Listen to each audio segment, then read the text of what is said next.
Ce ne sont pas les points que comptent ces enfants de CM1, CM2, mais bien les échanges. Le but, parler du harcèlement et le combattre. C'est différent, c'est bien parce que tu fais un sport en même temps de expliquer le harcèlement. C'est quelque chose qu'on ne doit pas faire parce que après ça déçue les autres, ça blesse le cœur des autres. Là, il faut aller dépasser un score, je ne sais plus quel nombre, et que chaque balle, c'était un enfant contre le harcèlement. Comprenez, chaque frappe de balle représente un enfant respecté. En France, plusieurs centaines de milliers d'élèves sont harcelés tous les ans. L'objectif ici est additionner tous les échanges et atteindre les 800 000. On s'est dit que c'était bien aussi pour les enfants de pouvoir découvrir ou redécouvrir en tout cas ce sujet-là et surtout les sensibiliser parce que c'est un sujet qui est quand même très important actuellement. Alors en général, il y a beaucoup de choses qui passent plus facilement par le sport, en tout cas pour mes élèves. Ça permet aux élèves de plus en discuter et plus facilement et de comprendre ce problème-là. Avant de jouer au tennis, les jeunes ont une discussion avec les membres de l'Anibré Tennis, porteurs de ce projet.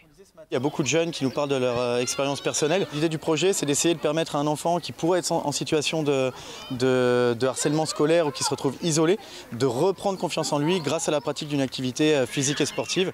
Avec la participation du parrain de ce défi solidaire, Frédéric Cataneo, joueur de tennis fauteuil, médaillé d'argent olympique à Londres en 2012. Je trouve que c'est bien à cet âge-là qu'ils soient au courant de ce qui se passe et d'éviter de faire des erreurs qui pourraient les amener à du harcèlement.